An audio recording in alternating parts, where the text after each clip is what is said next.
पंखे के तेजी से चलने के कारण से वो एक चक्कर दिखाई देता है।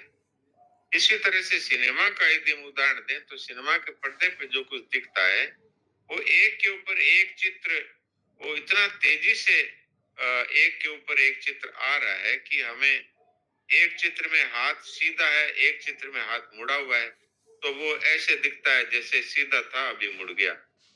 तो ऐसे ये विनाश और उत्पत्ति का प्रवाह स्थिति रूप से प्रतीत होता है।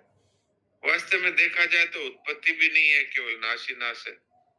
जिसका स्वरूप एक क्षण भी स्थायी न रहता हो, ऐसे संसार की स्थिति कैसी? तो संसार से अपना मानव संबंध छोड़ते ही उसका अपने लिए अंत हो जाता है और अपने वास्तविक स्वरूप अथवा परमात्मा में स्थिति हो जाती है।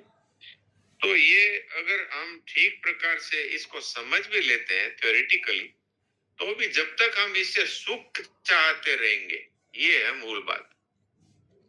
जैसे सिनेमा में हमको पता है कि वहां पर्दे कुछ नहीं है, लेकिन हमको जो देखने का सुख है उसमें तरह तरह के दृश्य है, तरह तरह के रूप है, तरह तरह के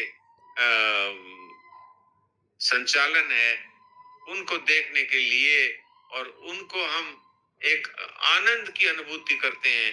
वो कितना अच्छा डांस हो रहा है, कितना अच्छा ये दिख रहा है, और ये अभिनेता अभिनेत्री कितने अच्छे दिख रहे हैं, इनकी आपस में जो क्रियाएं हैं उनको देख करके हम प्रसन्न होते हैं, अर्थात उनसे सुख लेते हैं।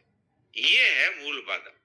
अब सिनेमा को हम जानते हैं वहां कुछ भी नहीं है, लेकिन फिर भी वो पैसा खर्च करके और अपना समय खर्च करके और फिर भी हम उसमें आसक्त होकर के ब्लैक में टिकट खरीदते हैं। जो टिकट मान लीजिए कि 50 रुपए का है, उसको हम 100-200 रुपए दे के भी खरीदते हैं।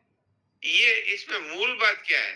मूल बात है इसका राग, इसमें आकर्षण।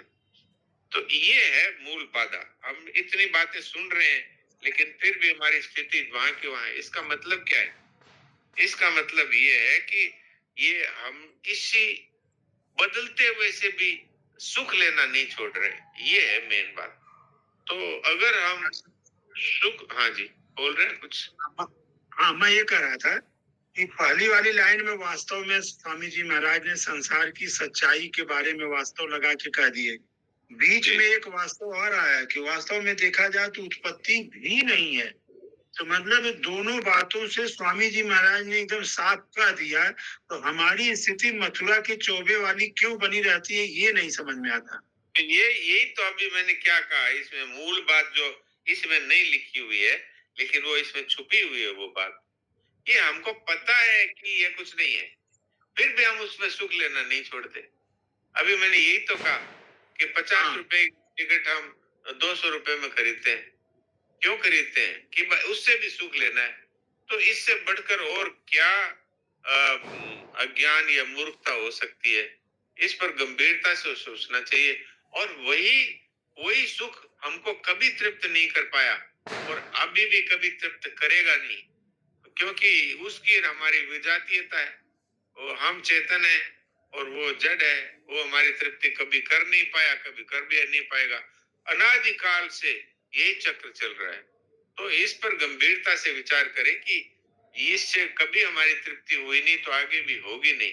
तो अब ये है दृढ़ वैराग्य कि भाई ये मेरा नहीं है, ये मुझे नहीं चाहिए। ये दो बातें, तो फिर इससे हमारा पीछा छूट सकता है। अभी ये बात समझ में आती है। हाँ, एकदम एकदम। अब डॉक्टर साहब अपना पद आप सुना।